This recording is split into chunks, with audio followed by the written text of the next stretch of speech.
What is it? Shut up! Jesus, no, I'm just going to watch I'm glad to see Peter's like this. Yeah, so that's working well. Yeah, I'll get some Irish style now. Because there's some. That's for Russian style. Oh, really?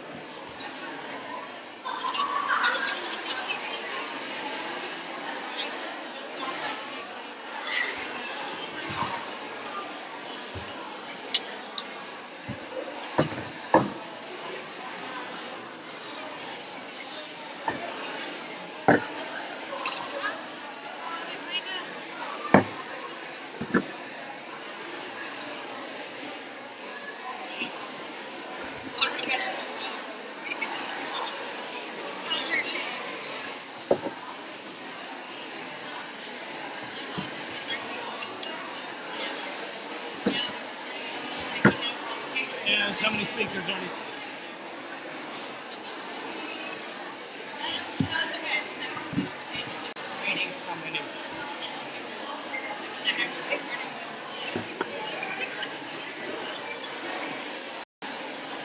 This lady's on this.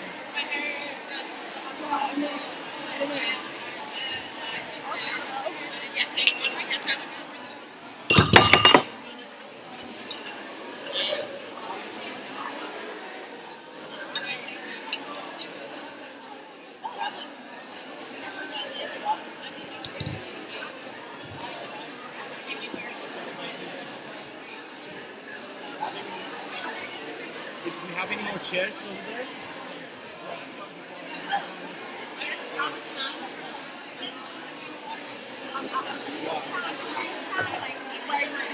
Like this?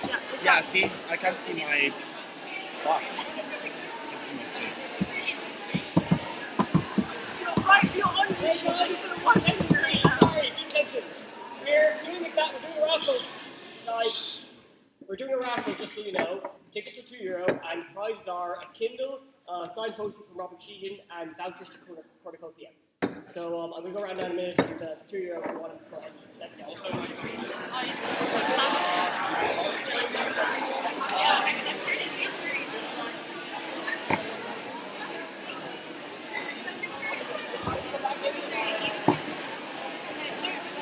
the way, people are like watching on YouTube right now.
Yeah, there are some seats over there.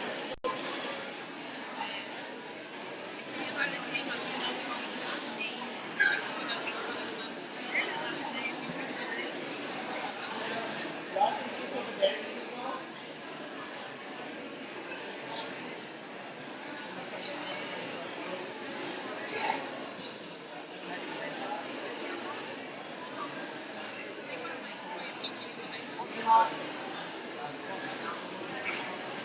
Peter, I'm busy.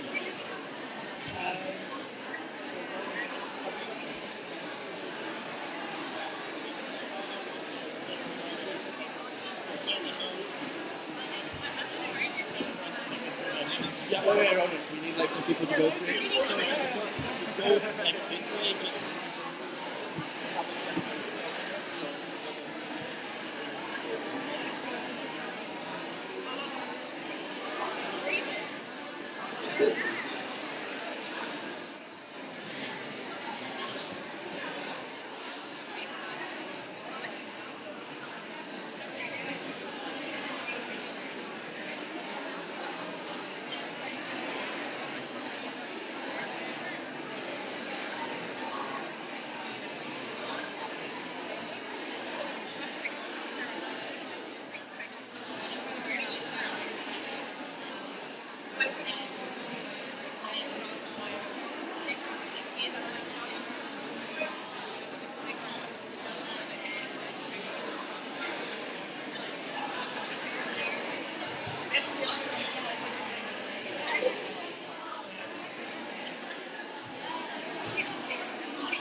Dermot.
Okay,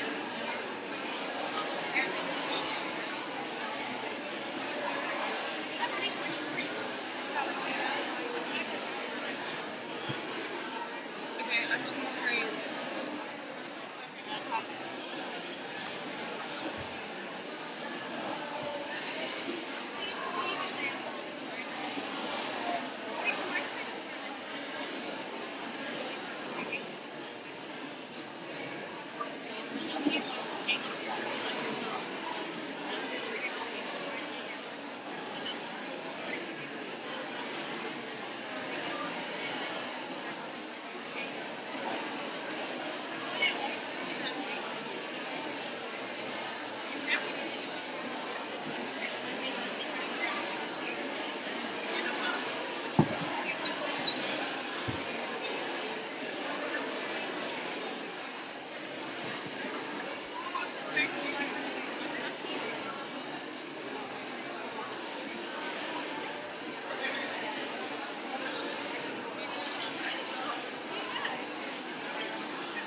Obviously not. Sorry?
Two minutes.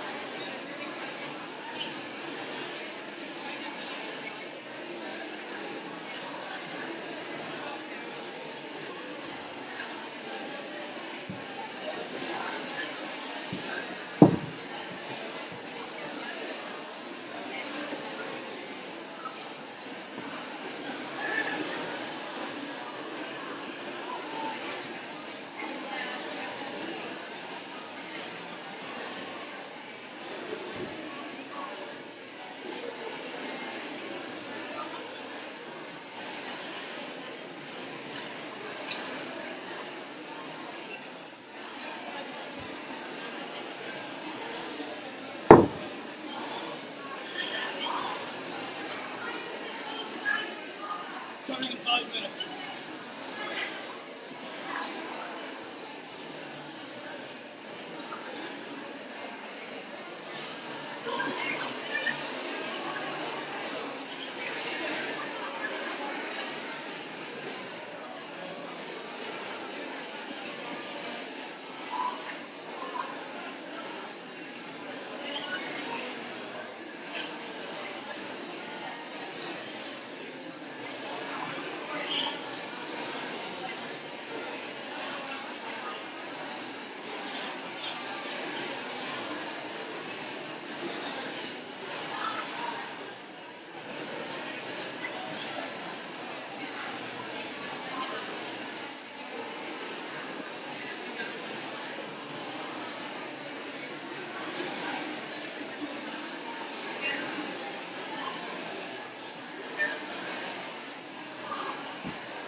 Brandon Sheehan on the committee of the 246th session of the Hist.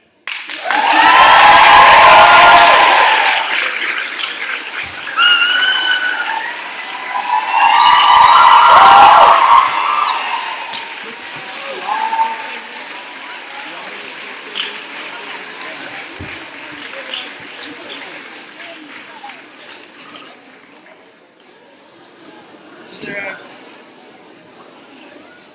there are no microphones, so we have to project. No, it's recording, yeah. Oh, yeah, that's my thing.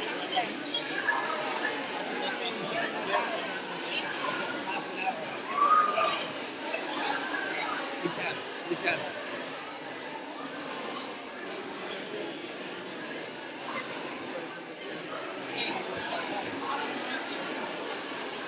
These are all these pictures are all you can hear. I'm just aware that I have this actually.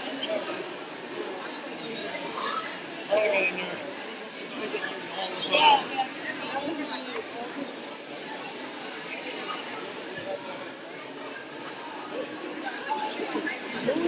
This is great.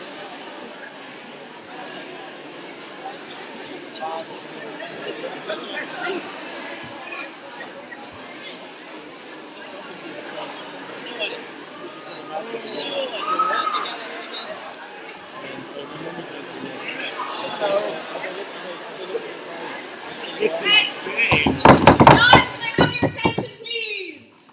Thank you. That is one of the loudest I've had to be in quite some time. Okay, so guys, welcome today to the Hist, and particularly our guests, Robert and Brendan. I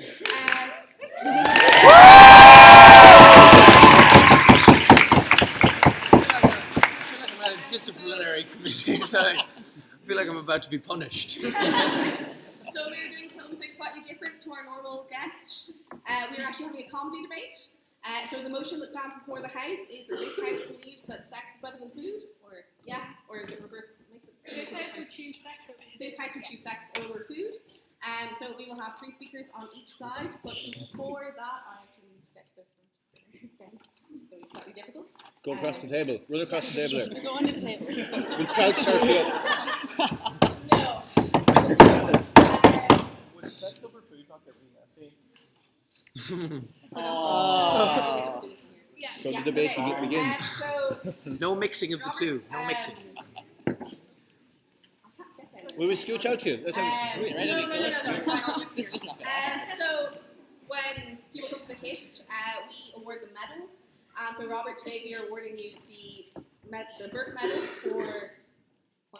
We are awarding the Burke Medal for contribution to the arts. So here is your medal.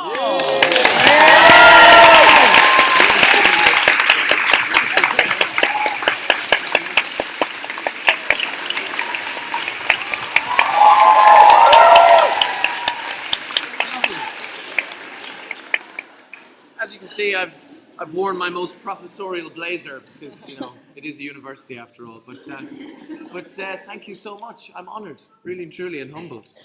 This is like really like. I mean, if I melted that down, I could probably get a few £100 for it. So thank you. No, that's lovely. Thank you very much. Okay. So having done that, which is the possibly most important bit. We now invite our first speaker of the motion. Oh wait, sorry, standing orders. So it's very strange doing this on Monday, just an FYI. So we have standing orders. Speeches are 7 minutes. The first minute is protected. You will hear a bell. Then there's 5 minutes in which you can stand up and give a point of information on the debate, guys. Not just randomly. We'll have question time afterwards, which the debate for now. At 6 minutes, there will be another big bell. There's another minute of protected time, then a double bell, at which point our speakers will sit down and the next speaker will come up. So, again, points of information should be 15 seconds or under. There should be at least 15, or we wait at least 15 seconds between standing up if you stood up before. And again, just stay on topic until the Q&A session afterwards. Okay, so having said that, I pull Kathleen to the floor.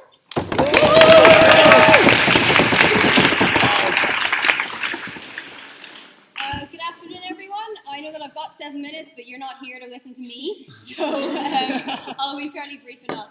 And also, so I'm speaking in favour of sex over food here. But I was raised extremely Catholic in a conservative household, so if I struggle at any point to actually say the word sex in front of all of you, please do forgive me. So I was thinking about what side that I was going to speak in this debate, because it's quite a tough one, and I really came to the conclusion that like cooking food and having sex, they're really not that different. So, you know, you have an awful lot of preparation goes into it, sometimes there's an awful lot of build-up beforehand. And then when you actually come to like enjoying it, it's over all too fast half the time. Afterwards, you just sit there looking around at the mess that has to be cleaned up. Often with this deep sense of shame and you know, like cooking a meal or whatever, like it's really nice when someone else does it for you, but like half the time you just end up thinking, you know what, I could have done a better job myself.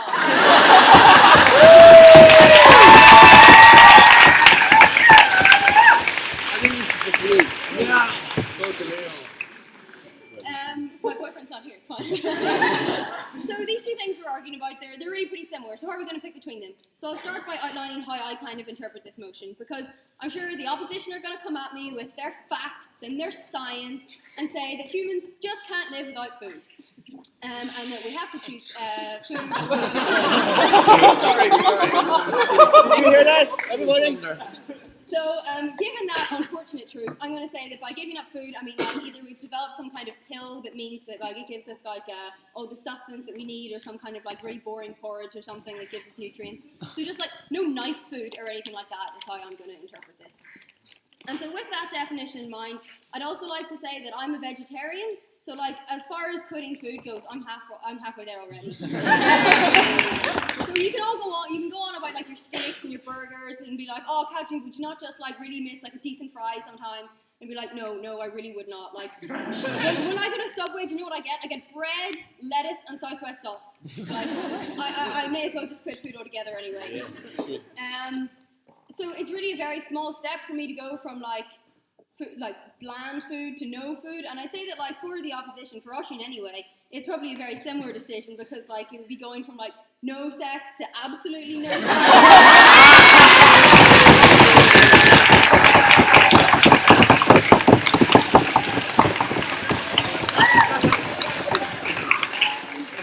So yeah, it's not that different. Oh my god. So I know that this is like a comedy debate and we're supposed to be really like lighthearted about things, but I think it would be quite irresponsible if we didn't talk about the real important stuff that us debaters just love, economics.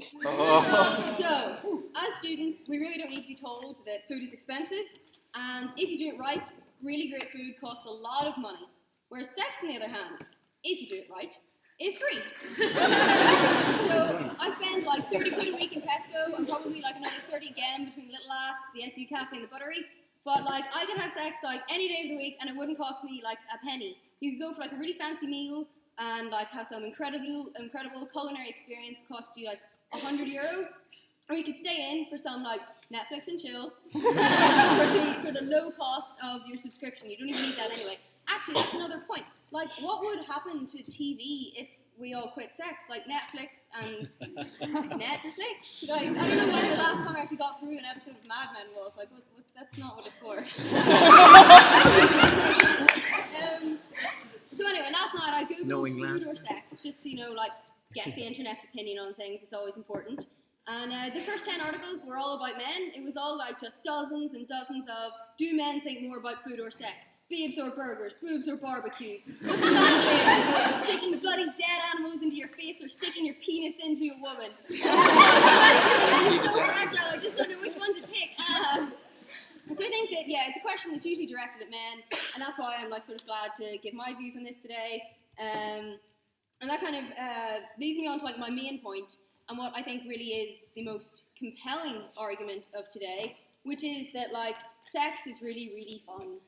That's kind of what I think is the point that just can't be argued with there. Really, really fun. And I just think that like anyone willing to give up sex forever for the sake of like spaghetti bolognese or fish and chips, well, I can only assume that you've been really unfortunate so far. I've got to tell you, you're missing out. And like all of human history recognizes this. They recognize that like sex is this wonderful, beautiful, romantic thing. It's been like written about by poets for like thousands and thousands of years. And actually, like one of my favorite songs in the world, Chelsea Hotel by Leonard Cohen. It's like this beautiful poetic song about two misfits.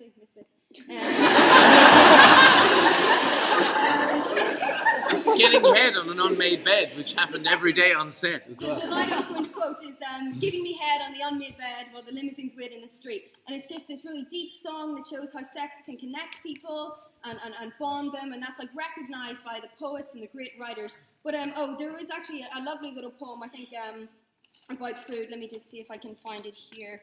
Oh no, wait, no one has ever written a poem about their dinner.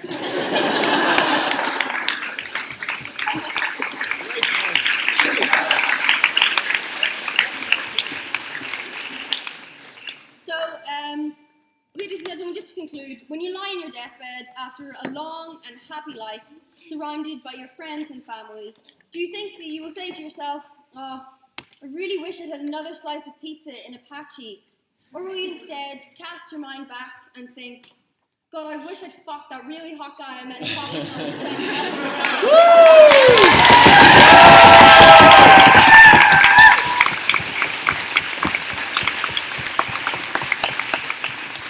So, bearing that in mind, I am delighted to say that I would gladly forego food in favour of sex, and I am proud to propose this motion.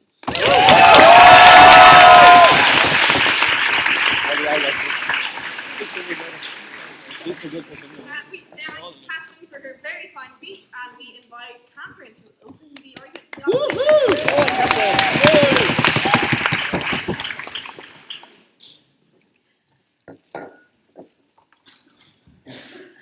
So like when I was thinking about this notion and like food and sex, I kind of realised the two like are pretty similar. Like as Posh said, like a lot of the same points apply on like both sides of the house. Like sometimes the messier it is, the better it is. Like you want it to be delivered to you like hot and steamy. And certain other innuendo I couldn't think of here. Like Marks and Spencer ads are essentially just softcore porn that you can watch on TV. Like there is some overlap, like obviously, but like I'm going to talk about why food is so much better. You should definitely choose it. There are a variety of points that will all hopefully become clear. Okay, so like it's pretty like family safe. Okay, so like you can literally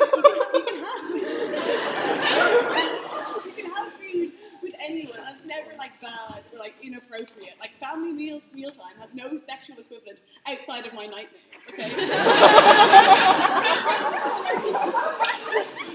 can call your parents and be like, "Oh yeah, I made dinner tonight," and they'll be proud of you. They'll enjoy that you've done that. You can't call your parents and be like, "Oh, I just had sex tonight." That would be a little bit weird, and you won't get the same kind of response. Also, like you can't be like caught eating food. Like that's not a thing that exists. There's no shame and there's no awkwardness, and it's generally pretty socially acceptable. However, like when your mom like catches you eating chocolate in bed, that's fine, okay? And you don't have to avoid eye contact with her for the next year of your life. Okay, so like now, like friendly, okay? That's what food is. A good way to make friends is to like invite them over to dinner, okay? To make some baked goods, to hand them out to people. It's a nice icebreaker, okay? People like that, socially acceptable. Offering random people sexual favors is the same thing, okay? It doesn't work, gives off a wrong impression. You don't want to do that. You'll probably be arrested, okay? Surprising people with birthday cake, that's great. Surprising someone with sex, not a good thing. A little bit creepy. Well, Yeah. depends. Like, eating alone in a public place, that can be a little bit scary. You can do, okay? Having sex alone in a public place, that's not something you can do. So food, obviously, is way better, okay? And not creepy. So, like, general points about why food is just better than sex, okay? So food, like, doesn't label you. You label it. You know exactly what you're going to get, okay? You always know, like, nutritional content, calorie count, all laid out there. You know what it is, okay? It's displayed from the get-go.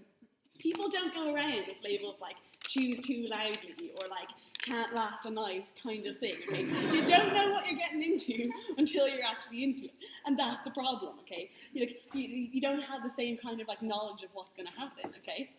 Because food doesn't lie to you, yeah. people, they can lie to you. They can tell you, yeah, this is what 8 inches looks like. It's not.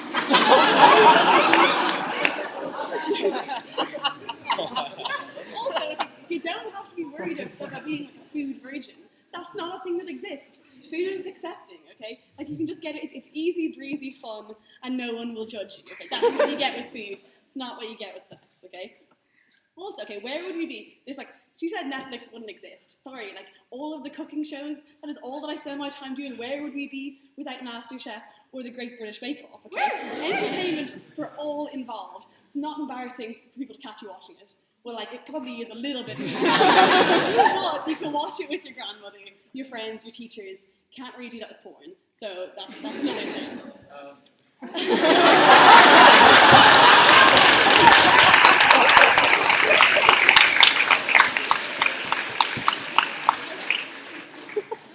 So like food tastes good, like reliably so. You can kind of tell what you're gonna get. Also, you can like customize it. You don't want mushrooms, that's fine. You can pick and choose. You can order something without mushrooms. This option does not exist for people or sex. It's not open to you. No, thank you. Like you can pick and with food, you can pick and choose as much as you want and get exactly what you want. Okay, in terms of accessibility. No, you look a bit weird. You look a bit angry. I'm not really in the mood for it. Okay, so you can have food wherever you want, whenever you want, very little effort. And there are so many varieties available to you at your fingertips. It is literally legal to have it delivered to your house, okay? That's something you can do whenever you want it. You want chocolate cake, you can get yourself some chocolate cake. You can get pizza delivered to your door. You want sex, no dice, okay? That doesn't exist. Actually, we do have some dice, sex dice we got delivered from Aunt Summers. Could probably arrange for someone to get those. Yeah. So like, food is much more accessible whenever you're craving it than sex. That's the oldest profession in the world. That's true. Okay, in terms of like dating and kind of that stuff, and why like food is so much better than sex. So if you're on a date and you don't really find someone that attractive, like sex is going to be a nightmare. It's like it's really, really kind of variable based on who that person is, and the person really makes up like what will happen after that. Okay.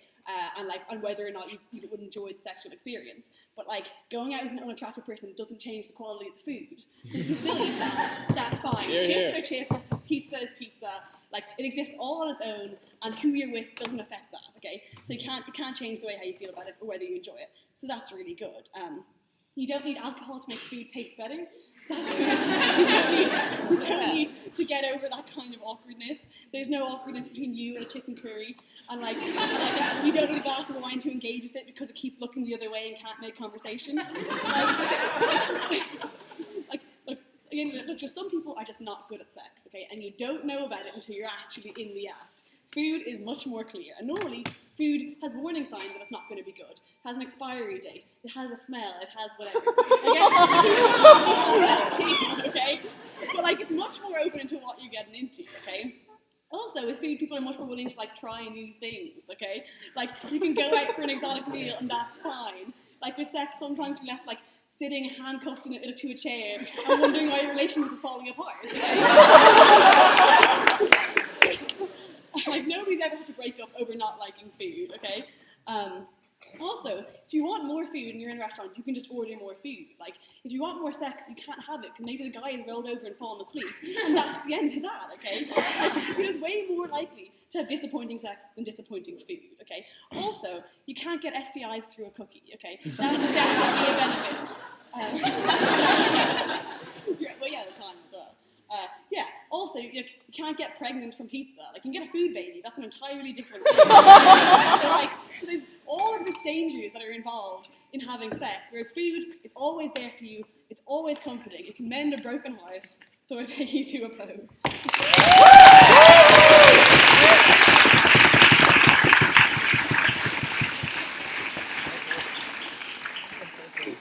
Catherine for a very fine speech, and we invite Rob to take the floor.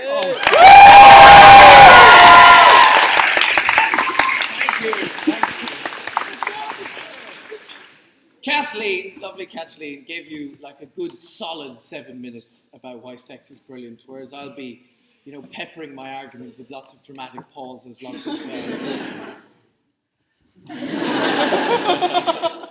And the other thing is, I have the simple task of convincing you why sex is much better than a much better pastime than eating food. Not that I need to, because you people are students. You don't need to. You don't know how to feed yourselves. And you're probably all fucking like rabbits. I mean, this is the first time since you've probably just left home. You know, you're surrounded by your peers. This is like a breeding ground. This is like a petri dish. So I feel like you're already on my side, you know, before I start this argument. But I'm sure our opposition today are going to attempt to argue that you can't live without food, but you can live without sex. But what kind of life is that? That's not a life. We all know that good sex releases powerful and potent endorphins into our bodies. Well, maybe not all of us know that because, you know, we might not all be as good as me, but still, you know, you got to take your time at it, fellas. Don't rush it, seriously. And try and do it sober every now and again because it's actually better in the long run. Yeah. After great sex, all of a sudden, you know, the trees seem greener, jokes seem funnier, there's a spring in your step, a twinkle in your eye, and a few stains on your bed sheets, but that doesn't bother you because of all the lovely... Sit down. That doesn't bother you because of all the lovely endorphins coursing through your body. And you people are students, you never wash anything anyways. But without sex, what would happen? We would end up eating each other. That's what would happen. What does sex bring us, apart from the odd nasty rash if you're unlucky? Safe sex, kids. You know, you get free condoms at the start of college, don't you? Use them. But sex brings us babies. Babies. If all of a sudden tomorrow sex was rendered obsolete and we couldn't procreate, we couldn't make babies, continue our human legacy, the world would turn upside down. We'd be faced with such a terrifying reality of our impending extinction that chaos would reign and food would be the very last thing on our minds. Those of you who've seen the movie Children of Men will know what I'm talking about. A movie which depicts a grim, apocalyptic reality where everyone has become mysteriously infertile and Clive Owen is the most handsome man left on the planet. And our only hope. Do we really want to face that horrendous reality? No, I don't. Pregnant pause. It's been proven recently that in the brains of nematode worms, the impulse for sex is prioritized over the impulse for food. That's obviously before they've had a few pints. Scientists also found that after a few scoops, if you put them in a box with dancing nematode ladyworms on one side and a kebab on the other, they wriggle straight for the shawarma. But I digress. Apparently this is only in male nematode worms, though. Women nematodes, it's the opposite. But I can speak only from my own view, being a male nematode worm. And they have presumed that these impulse mechanisms are the same in humans. So fellas, according to science, you're with me. Ladies, you're with Brent, sorry. This study has coughed up irrefutable evidence that men's desire for sex trumps their desire for food, women's not so, rendering this debate entirely pointless. But nonetheless, making me the winner, kind of. But if you are on the food side, maybe you get your sexual kicks from eating. Bren? If so, you're very much putting yourself in league with one Armin Mewis, right? Who some of you might know. He was a German cannibal who put an ad on the internet requesting a person who would like to be eaten. Yeah. He found a guy and together they ate the guy's penis. Then he killed him and ate loads of him before eventually being captured and got convicted of murder. Right? Brendan Sheehan eats like a horse. And sometimes when he looks at me, I'm not sure if he sees his brother or a big chicken drumstick. Beware, or your sexy food perversions will get you. But Wilkes Uni in Pennsylvania discovered that sex boosts your immune system. It's like having a Barocca without all the added sugar. It lowers your blood pressure. It lowers risk of heart attack. Food has the potential to have the completely opposite effect. Sex even releases a hormone that raises your pain threshold. It's for all you spankers out there. Spank on. The more sex you have, the harder you can spank. The sexually active people take fewer sick days. That's why none of you ever go into college. You're not getting enough. Have more sex, kids. Safe sex, mind. Safe sex. Look, folks. The bottom line is, we all love a cheese sandwich and a pot noodle, right?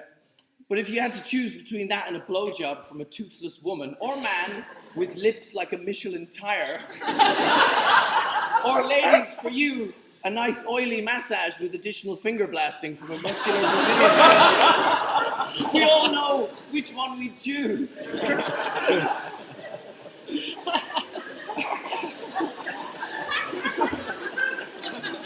Settle down, settle down. I, for one, would rather starve to death while having fantastic sex than die slowly of obesity. Go out in a blaze of sexy glory, not in a coffin that none of your family can carry down the aisle.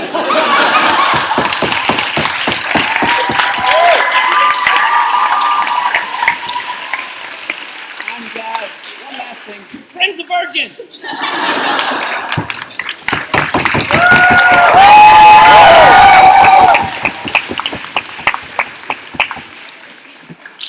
I am not. For his kind words, and we welcome Brendan to take the floor for opposition.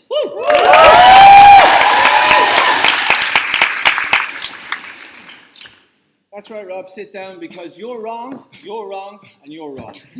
Okay? Ladies and gentlemen, you've seen and heard him, but after listening to me, you will realize that I am right and why I say food over sex. First, let's talk about sex, baby. Let's talk about... no, my girlfriend's away, so... Sex is necessary for our species to continue. Sex is pleasurable, very pleasurable. You can do it in many ways, and I've actually brought a chart. On the wrong side. So you have many options, and it's, increase your flexibility, there are health benefits, and also I might be selling these at the door if there's a demand for them. But a major reason why we are right, what is the worst thing that would happen if you didn't have sex? Would you survive? Yes, of course we would. It is not necessary for us to survive, and now with technology, humans can be created without sex. You could just become a master debater in your free time. You all know how fun debating is. It's my first time debating, but looking out here, I'd say you all are master debaters at this stage, so congratulations on that. Oh, my mum was meant to be here, so I did mention, except my mum, but I don't think she's done much debating. She definitely wouldn't be a master debater like yourself.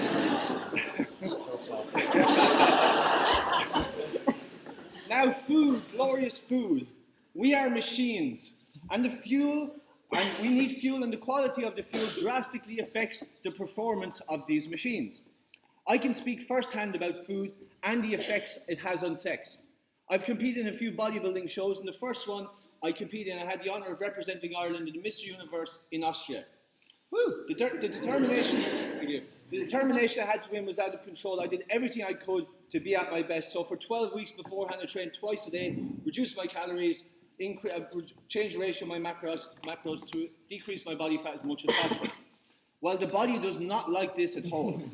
If you take necessary food away, it will fight you. It will do whatever it can to protect you. So I was tired all day. No matter how much I slept, I couldn't even make it up the stairs. So caffeine got me through my workouts, and the hunger cravings were out of control. When I was shopping, I used to come around in the biscuit aisle, wondering, how long have I been here, staring at a pack of biscuits? A few times, Rob, I swear you did look quite tasty. I was irritable, I was just a pain in the ass to be around. And guess what? The last 3 weeks before the show, I lost my sex drive. So, yes, I might have looked good, but I couldn't do sweet fuck all, and what's the use? So, if we didn't have enough food, or the same applies, and the right quality of food, then sex just does not happen. Imagine the scenario when we didn't choose food over sex, which in my head implies bad eating or not as good as it could be, which really pisses me off. Food has fucked up so many people. It is the solution to most of the world's health problems. If you eat the right food, you can control your weight, you can look muscular, be skinny, but in a healthy way. You can improve your mood, keep you happy. You do get pleasure from sex, but it's a short high. I can honestly say I have got high off food. I have. I swear. When I was dieting, I'd come Sunday, I'd have 3 to 4 burgers in the counter burger, and I swear to God, I sailed out of that place. Energy. Your energy levels will be sky high. You'll be able to work all day, play all night, and sleep well. Your sex drive. Yes. Sex drive. Yes, yes, yes. This chart is easy peasy if you eat the right food. And I told you, you won't be able to, sorry, the chart's easy peasy if you don't have food, and I told you won't be able to, and your money well spent on my graphic novel will be wasted. And healthier. You will live a long, healthy, happy life if you eat the right food. And this is eventually going to, sorry, I'm not going to touch myself, but it will eventually show. And new studies we mentioned, and there may be studies around instinctual urges, but isn't intellect where there to override instincts at times and make the right decisions for the greater good? I tend to be a bit passionate in arguments, Rob will vouch for that, and often instinct tells me to just attack and beat someone up. And intellect thankfully overpowers that desire and chooses words over fists, mostly. Studies. Being in the fitness industry for so long, I've seen so many directly conflicting studies, huge conflicts, like fats are bad. Fats are good. So you have to dismiss a lot of shit, right? There's people funding these studies, so I try to use common sense analysis. In the fat example, I look into nature and see fats are naturally occurring in so many good foods. So if you tell me fats are bad, you can fuck off. Studies may claim X, Y, or Z, but I do not need them for this debate. I have years of experience, and I can draw on them to make the obviously right decision. I ask you now to do the same. I know it's difficult to go against him with this charm and big sparkly eyes, but right is right, and right is food before sex. And do it for humanity, people. Do it for the kids. Think of the kids. But just before I go, I want to wish Rob a very big congratulations today. I speak for all the family when I say we're extremely proud of him. And I've said it many times before, I'll say it again. It's great to have a younger brother I can look up to.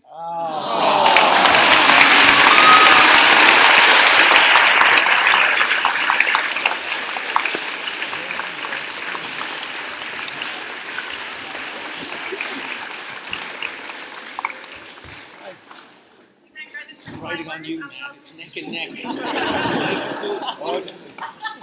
welcome Alex to close the case for the proposition?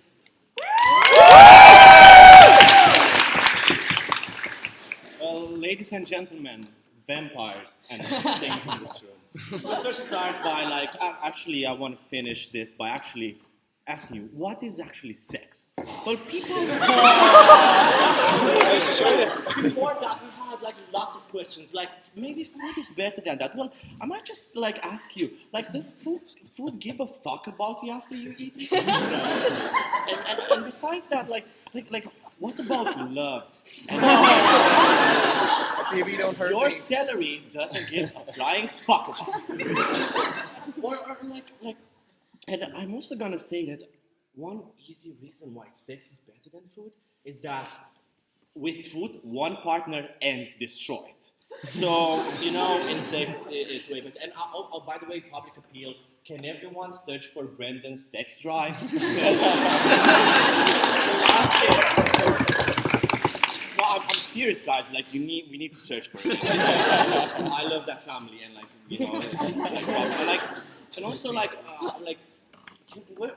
going back, where's the passion in food? We need food we need Oreos all the time. Yeah, it's really good. When you have sex, well, I'm not gonna actually do anything here, but way better. Oh, goddamn.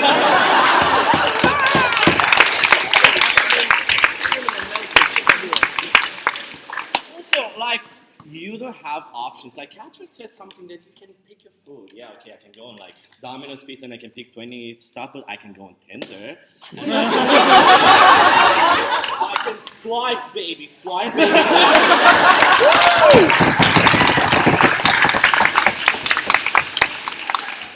I can pick an age, or I can pick where I want to search. So just in case I want something more exotic, I go to Africa. or I go somewhere in Latin America, or the Asian country. oopsie, PC out of the window. Come on, one joke. Yeah, like, I have like so much stuff. Okay, I'm just gonna tell you a personal story. I was sitting in a room on Saturday, okay? So I was just like thinking, what should I do this afternoon? Should I go out or should I eat? Well, or obviously go out by this economy price 6, but you know, you can't just tell too much. No, so I was just like sitting in my room and my mom came in and she started to say, hey, do you want some? And then she saw the mess in my room. So, what the fuck are we doing with those like socks over there? They've thrown everything. Like, what's with that mess in this room? Now, like, Mom, I'll just clean it. Okay, clean that room. And do you want some souffle, my mom? She's like, no, you don't appreciate me. And honestly, when you have sex, you just have sex. No one's actually screaming at you. You know? Like, I was like, well, no, I know it screams, but like, I know. Screaming is so pleasurable.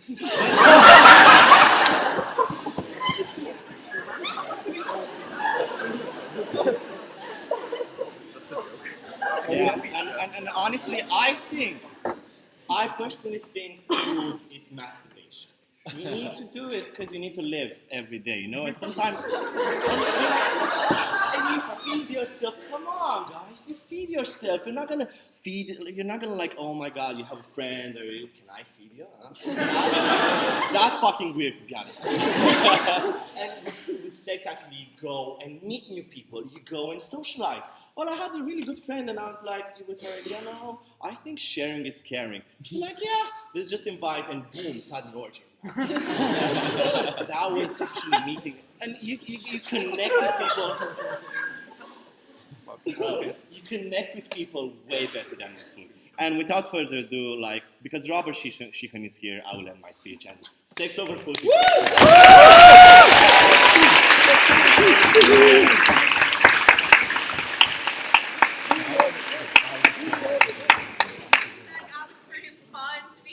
we invite Sheehan to go straight to the opposition and lead the debate as a whole.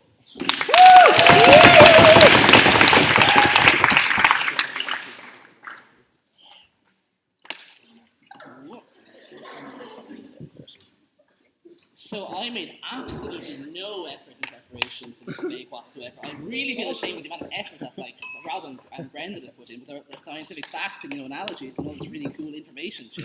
But like I'm just gonna try and wing things like here. I literally came up in the train of water today. I threw on the tuxedo. I haven't even shaved.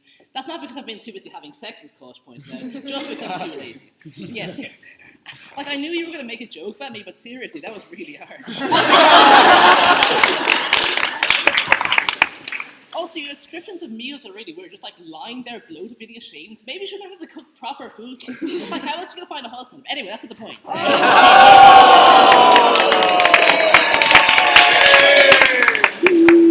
The most offensive person in the room. Yeah, also, I hope you actually are eating alone, because if those were like family dinners, then I would genuinely be really disturbed.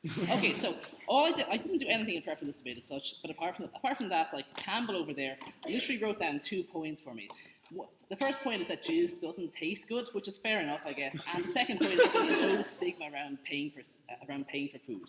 I really don't know what to make of those points. It's true, yeah. I mean, obviously, no, thank you, Steve. It's true. You can actually go out for food with your friends and your family, and you don't have to feel ashamed of it. You can lie home and eat food without feeling ashamed of it. You can have food pretty much anywhere you want. No thanks, and it's pretty socially acceptable. It's, you know, I mean, like obviously if you're going for like somewhere like McGuire's, whatever, and getting an absolutely manky chicken fillet roll, you probably should be questioning the life choices you're making. But it's, you know what? I'm going to take you. Yeah. Are you saying you've never made questionable life decisions in like who you've shipped? Oh! On this.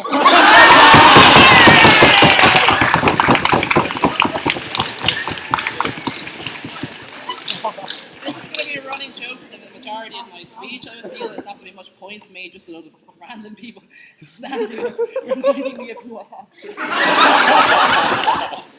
Hey, come on, man, pull yourself together. That's all there is to do in Doyle's, for God's sake. There's literally no purpose otherwise. So I've been listening to what Proposition have been saying. We hear the likes of, you know, how nematode worms are a good reason for having sex over food. Like, I honestly never even heard of a nematode worm before this speech started. I genuinely want to know more about nematode worms. Sorry. He sounds like so boring. that you actually literally have to take selfies. It's only a few more minutes, guys. I You were going swear, on about it's gonna nematode get worms. better. It was boring.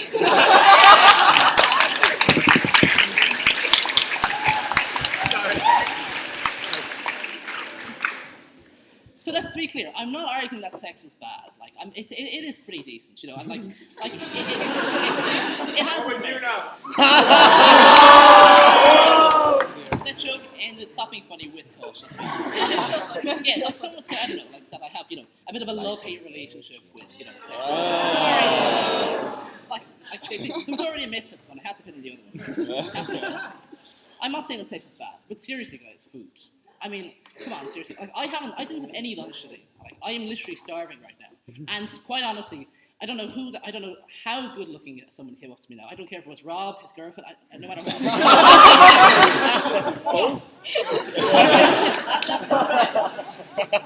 Yeah, okay. Maybe in that case I would change my mind. But no, seriously, I don't think you realise. Like people are saying that, you know, food is so much physical effort, and, you know, sex is great fun, and it's you know, it's just, you know, so exhilarating and neglecting, and, you know, all your endorphins are released. Food is no effort whatsoever. Food, you can literally sit down on your own watching TV and eat food. There is no need for physical movement whatsoever. You don't have to be good at eating food. There is no such thing as someone bad at eating food. You can be as slow as hell as you want eating food. You can literally just be unbelievably, obscenely slow while everyone else is already finished. And you can just still be eating. You cannot say the same for sex. There are standards expected when it comes to actually having sex. Food is the most egalitarian, like socially progressive, honest, like, you know, accessible activity there exists. You cannot say the same for sex. You don't have to be good looking to have sex, to eat food. To have sex. The food doesn't have to be good looking to eat it. It usually isn't. We're students. Like the food we make typically consists of pot noodles, burritos, anything from Maguire's. It is really disgusting. It is not aesthetically pleasing. We don't care if it's aesthetically pleasing, and thank God for that, because that's the only way we're going to get it. I'm sorry. There's nothing that proposition I've said so far that's going to change my mind about that. I would much rather have food right now than sex. That's pretty sad. I don't expect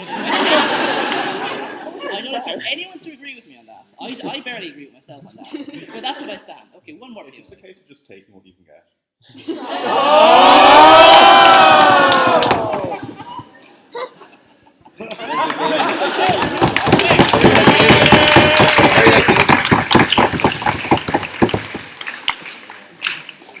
think the best part of my speech are actually the POIs, to be honest. I really should have done more work for this. But yeah, no, so okay, so food versus sex. Like, there isn't really any dichotomy, to be honest. Like, I mean, why do we have to choose? Why did this motion make us choose between two of life's greatest pleasures? This is criminal. This is like Sophie's Choice. This is like... No, like, in some ways it's not as well, but like... I'm choosing to kill a family member in the Holocaust, but at the same time, like, you know, stakes, like, there's nothing else we can do after we went to this. I enjoyed that, maybe no one else did. Sophie certainly didn't. That's not the point. You know what? I've realised right now that I've started on like a very dangerous slippery slope of making Holocaust jokes. So I'm just going to say that what we need to do is to post emotion. We need food right now. This is society today needs food much rather than needs recreation. I am firmly convinced that what I'm saying is the truth. It may not make sense, but goddamn, it's the truth.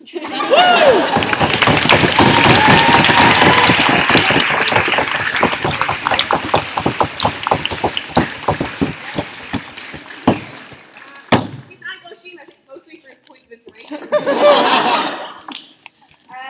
thank you everyone for what was really amazing debate. Sorry, stop losing my words. We're now going to have Q&A. If you want to stand up there, some kind of direct questions. Oh, sorry, the vote. Yeah. Well, so now the question goes to the house. So this house would choose food over sex. No, Sex over food. sex. So ayes. Aye. Nays.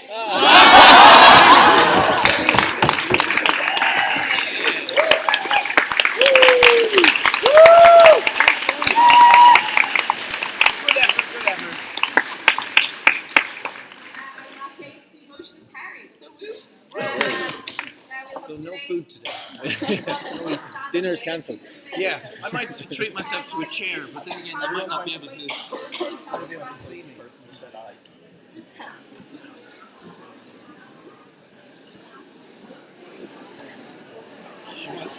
like hot. So I'm gonna take myself to a chair if nobody minds. Hello. So yeah, fire away. What you want to know? Hello, you. What was your favorite role?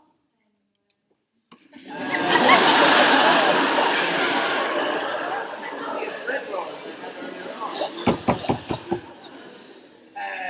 My favorite role was the question. Well, do you know what? You know, you asked me one day and you asked me the next. It tends to change. But I'm playing Richard III on stage in London at the moment, and that is extraordinarily gratifying experience because it's a gigantic part, and a lot of it has to do with communicating with the audience. And there's lots of gratification. There's lots of reward in that part, and there's a monstrous range as well, because I mean he goes from being this sort of cheeky stand-up comedian character who's trying to win the audience around to his side, to becoming a complete fascist dictator, to then becoming this blubbering, deconstructed child who's in charge of the whole kingdom and doesn't know what to do, and it's all sort of falling in on top of him. So as regards stretching in various different emotional ways, that part is incredibly rewarding. And I'm doing it right now, and I have a very short-term memory, so it tends to be whatever I'm focused on. But no, in truth, this has been one of the most rewarding jobs I've ever done. And you know what? It's still on till Halloween, so if any of you are planning a jaunt to London, do come and see us. Hello, yourself. Oh God, that's way back. That's a question that has completely baffled scholars for the last 10 years. This is a TV show I did when I was 16 called Foreign Exchange on RTE, and it was sort of a sci-fi-ish show where it was set in a school in Galway, and then and there's a girl who discovers a portal in the basement of the school. When she goes through it, she doesn't end up on a different planet or in the future. She ends up in Australia.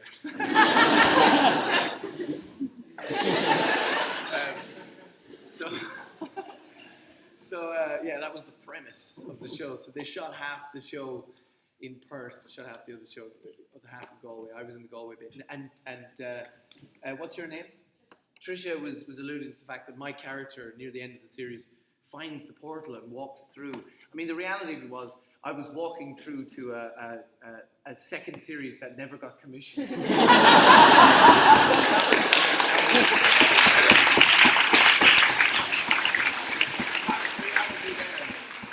up in Unemployedville, going, what's this? I have to go back to school? Oh. Yeah. So that was that, yes. Hello, yourself?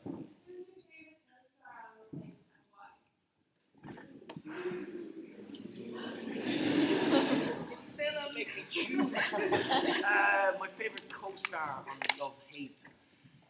I suppose for the purposes of the drama, Tom Vaughan Lawler was always great, because you got, I mean, it was down to the writing, but it was hugely down to him as well, because you got to play such dramatic tennis with him. You know, me and him had these really, really intense scenes that were very characterful. You know, I mean, a lot of the stuff in Love Hate was about moving the story along very, very quickly, you know. But the stuff between me and Tom's character, Nidge, just sort of slowed down, and he started talking about, you know, what's important to them, you know, and the very life and death things that keeps them going or doesn't or whatever. So some of my fondest memories are being sat in that Jeep in the pouring rain, looking at Tom Vaughan Lawler snarling at me across from the front seat. So yeah, Tom, I had some joyous stuff with him. And even, you know, in the first series, we didn't get any rehearsal time, so we were sort of just thrown in at the deep end. And I mean, my first scene, my first day was in the scene where we've gone to the mortuary or whatever to identify my brother's body in the show, And my very first scene was coming out of that room, seeing my sister, Ruth Bradley played Mary, she was my sister, coming round the corner, and us kind of catching eyes and going, yeah, it's him, Mary, and having this big breakdown scene. And it's sort of so terrifying to go from cold to boiling hot like that, you know. But in that early stuff, me and Tom again had loads of we had this sequence where we went out to the woods in Wicklow, and one character thinks he's going to get it, but we're just giving him a sort of a warning. So a lot of the dramatic stuff me and Tom shared when I was there. I think that's diplomatic enough, isn't it? Hello, yourself over there.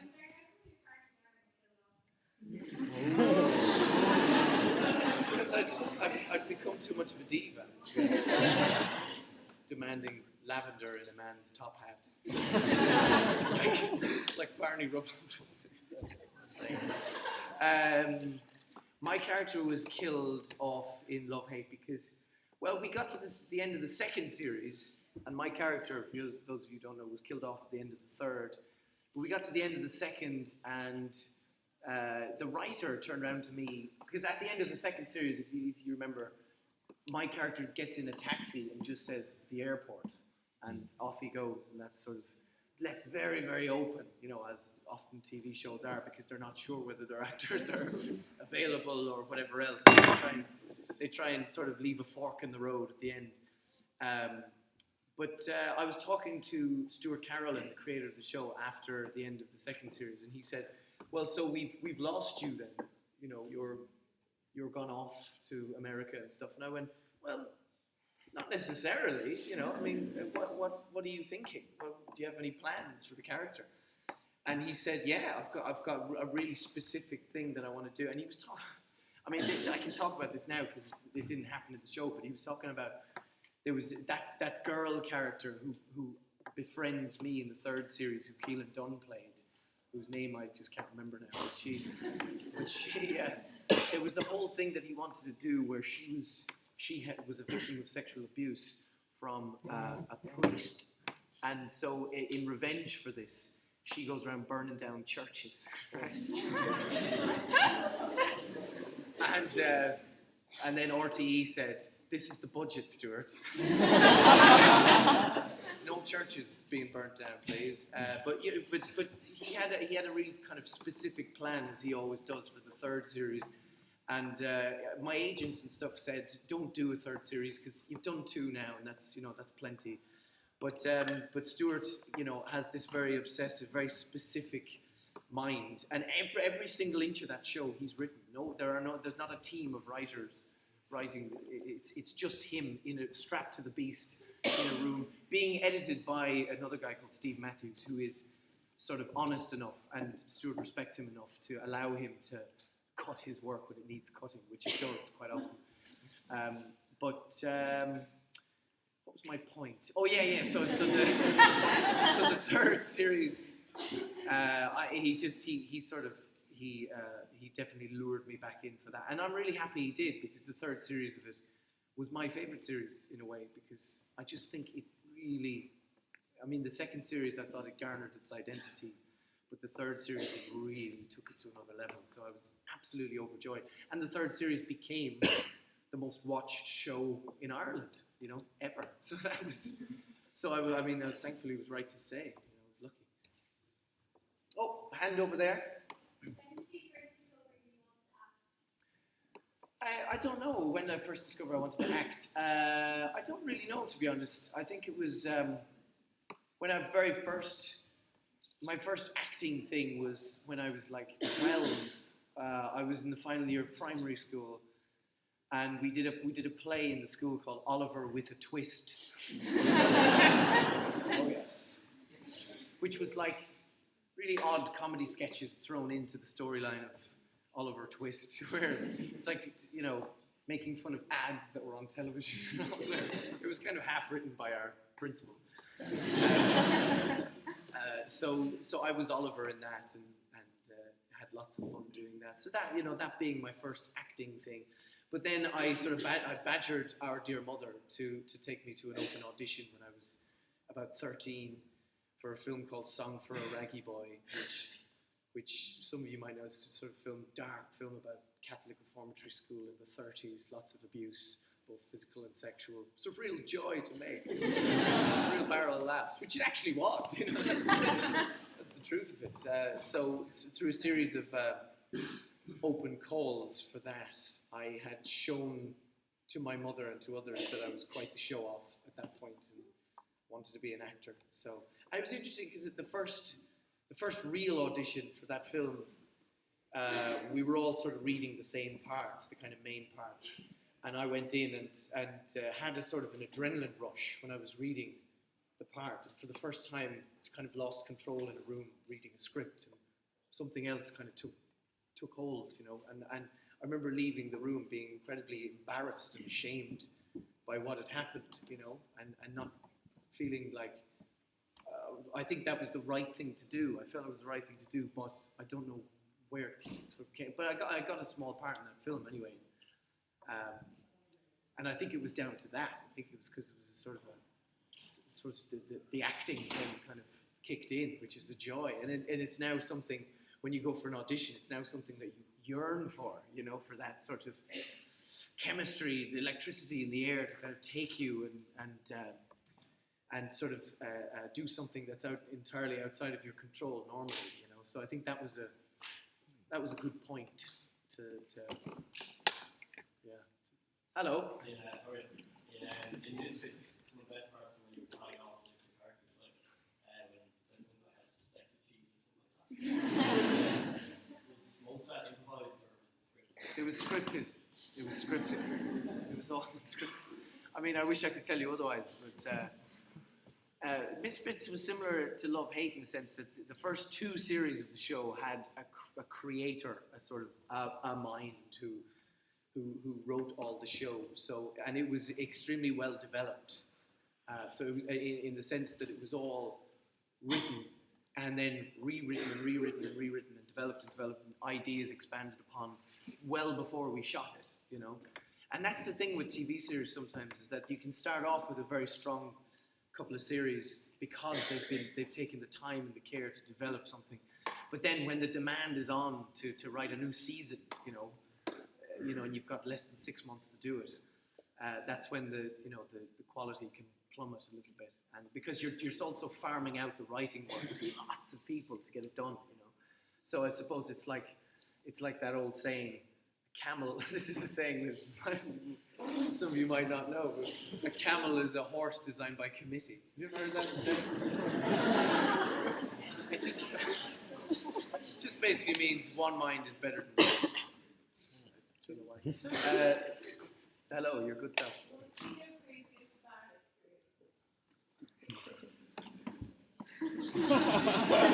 Right? So my dear friend Conor MacDizzle is in the front row. Conor MacNeil is in the front row here. And we were in Toronto once. I was doing a film in Toronto and he was visiting me. And because the film I was doing was based on a series of books, it was called Immortal Instruments, right? So there were always fans outside where we lived, just sort of hanging around. And one night there were some fans there and they got a little gift bag together for me. And it had a bottle of whiskey in it, right? And it was like these 16, 17-year-old girls, but I think they were with their mum and they decided to buy me a bottle of whiskey, and then myself and Conor promptly went upstairs and drank it, and then came back down drunk and I think gave them some gifts, but I can't remember what we gave them. Sort of made,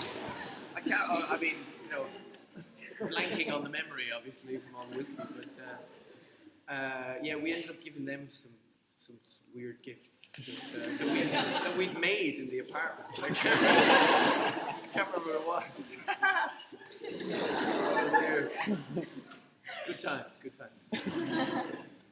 Hello. So was the budget so small for season 3 of Love Hate that Darren had to wear same for the whole time? Apparently, yeah. You know what? The question was the budget so small on Love Hate 3 that I had to wear the same hoodie throughout the whole series? I did get to keep it, actually. I gave it as a gift to the Dunamaze Theatre in Portlaoise, and there it hangs on the wall as a piece of memorabilia. So that's quite nice. Yeah. One person there. Hello. Yeah. I read online or something. God. Oh yeah. You know what? Right, I would, but I was just in the back there having a cup of tea, and I said, "Oh, have you any sugar?" And they slid a pot over to me. I opened the pot, and there was a fork. I doubt we'll find 2 spoons in this entire house if there's a fork in the sugar pot. So I actually forked sugar into the tea.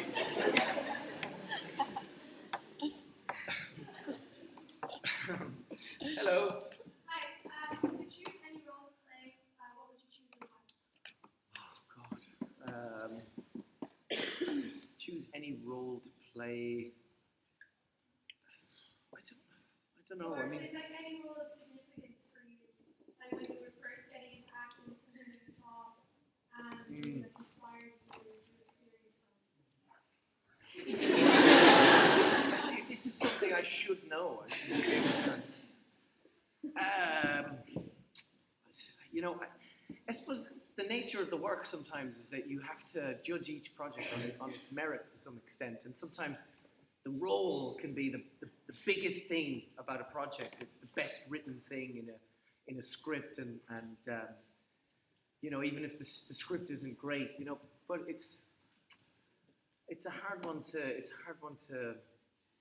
say. I mean, as regards, my mind is thinking real people in the world to play. You know, I did think recently, I was like, I could play Adam Ant and be really good at like, I could do like a really good Adam Ant impression. Yeah, so for the want of giving you a name, I say, yeah, I'll do like an Adam Ant biopic. He's still alive too, so you know, we might get him to agree to that. Hello.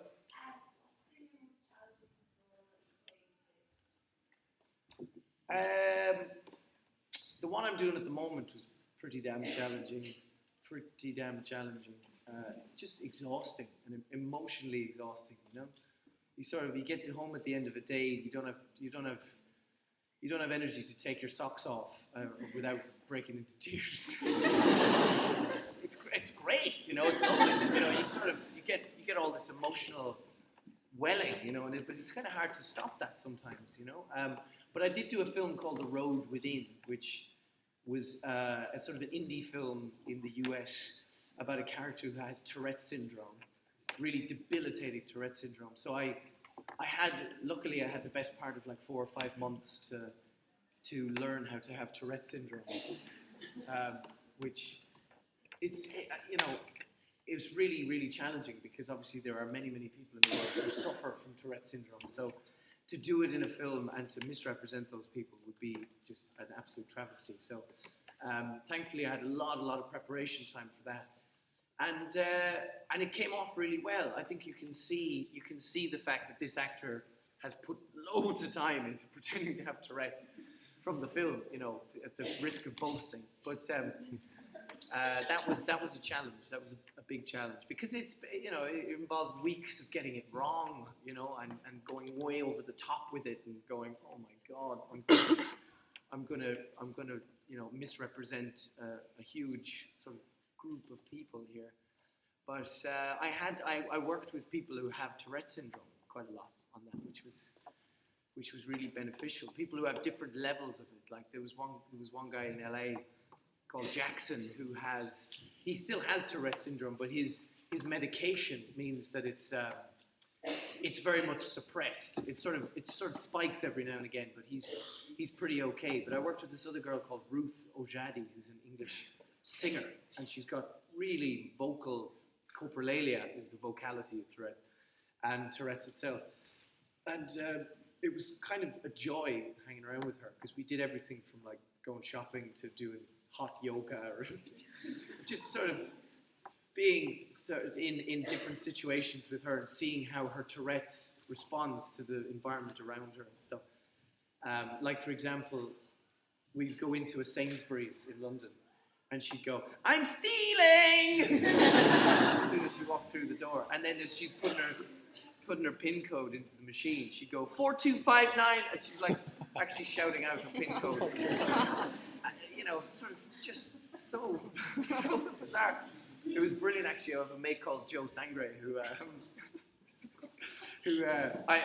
I was with Ruth in Camden, and Joe came down to me. And I didn't tell him that I was with someone who has Tourette syndrome, just to sort of see what happens, you know. And they were sat there together for a while, and then Ruth went, your mum's a Jew, your dad's an alien, and your grandmother never loved you! Out of nowhere. It was so funny, man. It was so funny. But she's brilliant. She's such a sense of humor about her Tourette syndrome. She's really lovely. Guys, unfortunately, we have time for one more question. Oh God! Look at that very animated. It was up before, Risa. I didn't notice that one before. Yeah. Oh, anyone I'd like to work with in the future? You know what? Myself and lovely Sophia went to see the movie The Lobster last night, and I wanted just to work with everyone in that film, really and truly, because I loved it. Absolutely loved just the madness and absurdity of it. Colin Farrell was just, you know, massively bringing the game. He's someone you should all check out that movie. It's so, I mean, actually interesting, because we've been going on about sex for the last like hour and a half, but that film very much talks about the pressure that human beings are under to sort of carry out relationships and fall in love, but it comes at it from such a weird and absurd way. It's brilliant, you know. It kind of shows the absurdity of the sort of tradition of matchmaking and stuff. So Colin Farrell, Ben Whishaw is another actor who's in that, who I love, absolutely love Ben Whishaw. And it was lovely, actually, because Ben Whishaw, one of his first job out of drama school was he played Hamlet in the Old Vic for Trevor Nunn, who cast him. Loved this kid. Who cast him out of drama school, and that really kicked off his career. And I'm currently playing Richard III for Trevor Nunn, so that's quite good. It's a nice little comparison to be drawn out. Ben Whishaw. I really love keeping MC Fassie B, old Michael Fassbender. Love him. Can't wait to see Macbeth. Cillian Murphy, I love as an actor. There's so many like Mark Rylance on stage. Mark Rylance, a lot of you know him he was the star of Jerusalem, which was on stage like forever in New York and London. He's probably the best stage actor in the world. Daniel Day-Lewis, which, you know, it's a cliche, but he's just fucking great. I mean, he's just so brilliant at acting. It's infuriating, you know. It's difficult to watch him as an actor because he's so incredible, you know. So obviously I'd like to be near him at some point, you know, just near his leg. Just touch him maybe once. So yeah, absolutely. That's my list at the moment. There's a woman there with a hand up. Go on, we'll do one more yourself. Hair tips. Brendan Sheehan told me this one, actually, which, look at that mane on Brett. Every now and again, as needed, to moisturize, you warm up some olive oil, you rub it vigorously into the old scalp, and then put some like cellophane or whatever, cling film on your head for about 45 minutes, and then wash it out. It's great for the hair. Really good. Yeah. So we'd like to thank you all for coming to see Robert at the Hist.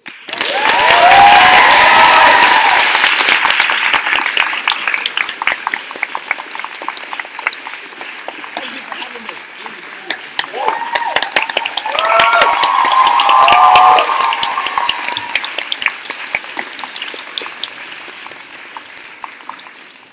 And we'd also like to remind you that on Wednesday night we have a debate, which is the Council of Legal Road, in this room at 7.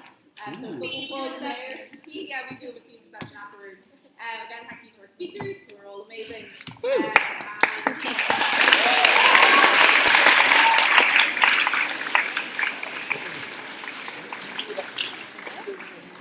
Debating thing off. No, I don't usually speak that much. Yeah, Yeah. awesome. We also have raffle, which somebody has Oh, yeah. everyone asked me to organize. I'm going to take Okay, look. Can everyone please sit down in their seats until we're finished? Thank you.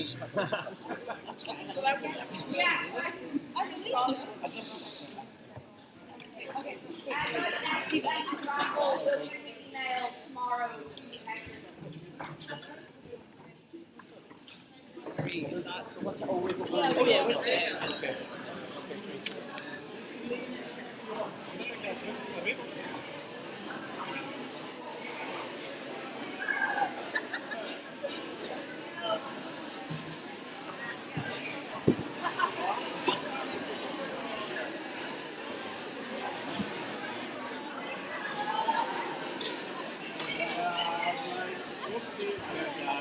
Sorry.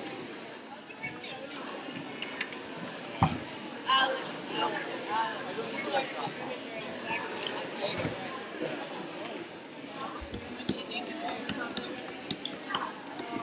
Ines, what am I going to do with this? What am I going to do with this? It's like, I get my phone, it's just a majestic thing. Where? Great, thank you so much. Yeah, so can you bring the laptop yourself upstairs? Okay, cool.